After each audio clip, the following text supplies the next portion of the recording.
Good morning, you're watching Murnaghan on Sunday the 12th of July. Coming up between now and 12 o'clock, agenda-setting interviews live from the heart of Westminster. And first this morning, will the fox hunting ban be watered down? David Cameron is facing a rebellion from some of his own ministers on this week's vote. In a moment, I'll be speaking to the former Environment Secretary, Owen Paterson, about that, and also to animal welfare campaigner Brian May. Now, David Cameron will attempt to water down the ban on fox hunting this week. He's going to give MPs a free vote on changing the rules, but he's already facing the prospect of defeat. Some of his own ministers are set to vote against the change. Well, I'm joined now in the studio by the animal welfare campaigner and founder of the Save Me Trust, Dr. Brian May. And joining me from Ellesmere in Shropshire is the Conservative MP and former Secretary of State for Environment, Food and Rural Affairs, Owen Paterson. Very good morning to you both, gentlemen. And staying with you, Mr. Paterson, why does this ban need relaxing in the first place? Oh, Dermot, all this is a minor technical amendment allowing the exemptions which already allow hunting with two hounds to be extended to conditions very similar to Scotland. So the bill in Scotland allows an unlimited number of hounds. The conditions these amendments put out were slightly stricter. But only yesterday I was talking to a couple of guys who run a pack up in the hills up above Oswestry. They have a significant problem with lambs being taken by foxes, and that's got much worse since hunting was banned and a limit of 2 was put on. And it's just very simple, practical common sense. One of their big blocks of forestry is 2,000 acres. Everyone can understand if you only put 2 hounds into a big block of forest like that, it's much harder to flush the fox out to guns. Now, in Scotland, the bill has worked pretty effectively. I don't know of any campaign to change the bill in Scotland. The minister, who I think is Dr. MacLeod, has very recently said there's absolutely no intention by the SNP government to change the Act in Scotland. So all this minor amendment does is move the technical conditions for using the exemptions to help flush out foxes more effectively so that lambs can be protected. And our hard-working farmers in the hills who are having a tough time can be on the same level as their Scots counterparts. OK, but, I mean, there are more efficient ways of killing foxes than riding around on horses with dogs, aren't there? I mean, you'll know that some of your very own colleagues have doubts about this. Tracy Crouch, as I say, one of your colleagues, say don't be fooled by the spin of the pro-hunt lobby. This is substantial. Well, I'm fully aware there are strong feelings on this and one has to respect them, but this is nothing to do with people galloping around on horses. These are people up in the hills on steep hillsides with very large amounts of forest where there is a real problem with lambs being taken. It's got significantly worse, and every year that the fox numbers are allowed to increase, the problem with lambs gets worse further. So this is just practical management of wildlife. Now, there are other methods. You can talk about lamping, where you go out at night with a big torch and guns, but I talked to the guys yesterday about that, and they say the foxes are becoming very canny. It's much harder to get foxes lamping, and the rules on snares, I think quite rightly from animal welfare grounds, have been tightened up. So using hounds to flush to guns, which works effectively in Scotland, is a sensible method. It's been actually praised by the International Fund for Animal Welfare, one of the strongest opponents of hunting. They recognise there has to be welfare and management going together in the countryside, and these amendments make a sensible step in the direction, putting England and Wales pretty well on the same level as Scotland, where there is no controversy about the legislation at all. OK, well, thanks for that, Owen Paterson. Well, I don't know if you could hear the snorting and harumphing from Dr. May sitting beside me. Owen Paterson there saying that some animal welfare experts are praising these changes. I take it you're not one of them. I have to laugh, I'm sorry. But your response, I mean, these are minor changes, says Owen Paterson. This is rubbish. It's about practical management of fox population. This is nothing to do with farming, you know, and I know a lot of farmers now, and I can tell you they don't go around digging out foxes in their spare time to shoot them. This is about, as you say, people rushing around the countryside, torturing wild animals to death for fun. That's what this is about, and it's an absolute scam to pretend that this is about farming in the first place. This is the first thing.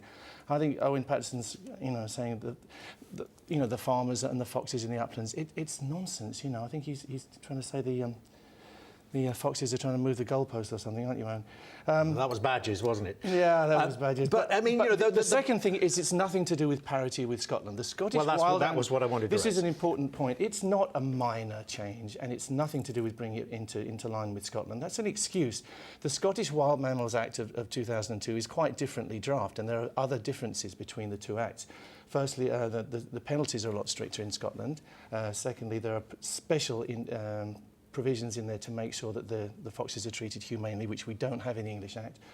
And so do you there think, are other differences as well. I mean, do you think, as some in Parliament are going to argue, that this is a backdoor way of relaxing it so much that in effect fox hunting comes back? This is the return of full-scale packs of dogs roaming the countryside, and who will be able to know if they're going to flush out a fox to shoot it? Foxes don't need controlling anyway. This is rubbish. There was a 5-year study by DEFRA which said that lamb predation is less than 0.8% of mortality in lambs. It's rubbish. This is an excuse, Mr. Paterson, to go out there and be fox hunters again. It's a criminal act. You are talking about a criminal act of cruelty. OK, well, let me bring Owen Paterson, that criminal act of cruelty and that issue there Brian May raised, that there isn't a great depredation of sheep from foxes. Well, I know Brian has very strong views about this, but he should really come up here and talk to the farmers. These packs are called out sometimes 20, 30 times a season because lambs have been taken. The farmers only call them out when they're up to about 20 lambs taken by a very aggressive fox. So there is, I'm afraid, a real problem of wildlife management. And I'm afraid he is wrong about Scotland. Scotland has unlimited hounds. Here, the terms will be hounds appropriate to the terrain. So this is moving England and Wales to an arrangement very similar to Scotland.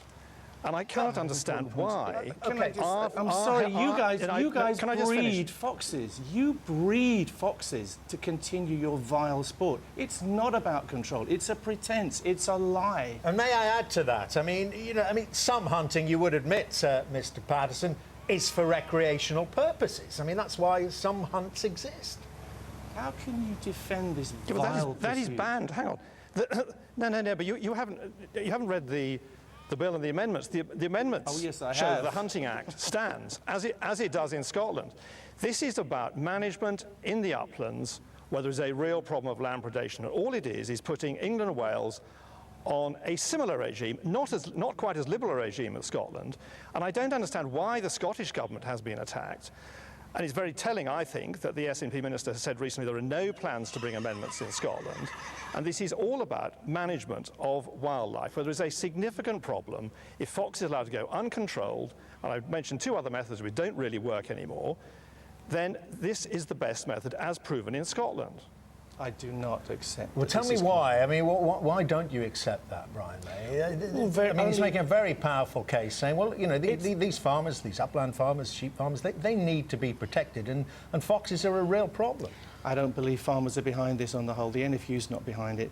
They breed foxes to hunt. I mean, basically, we've seen very recently that there was a barn discovered with 16 baby foxes in there, which were being bred purely so they can be put in bags or emptied out of bags or cages in front of the hunt. It's a disgusting pursuit.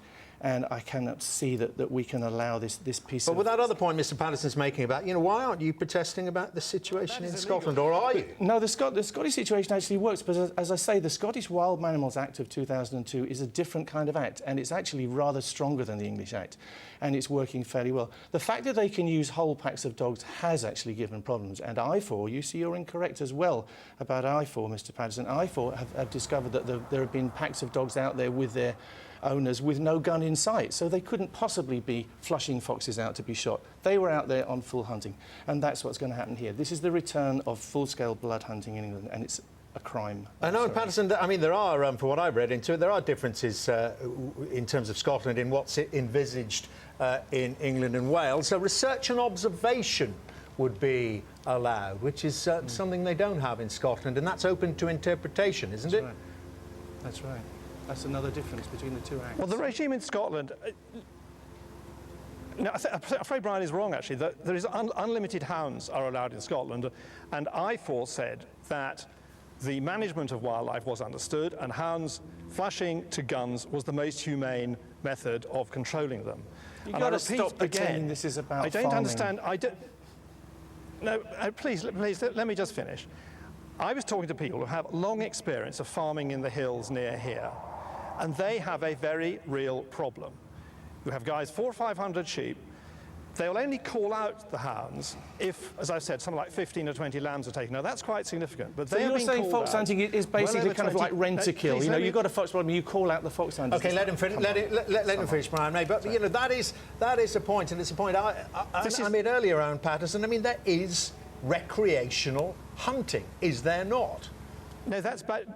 No, Dermot, that is banned. That carries on. The hunting ban carries on. All this is a technical management issue where the current limit, which is wholly arbitrary, of 2 hounds, it came from nowhere, nobody knows where that limit came from, is being changed to the Scottish arrangement. And it's fine for Brian to use inflammatory language, but life is tough in the hills. It isn't the wind in the willows.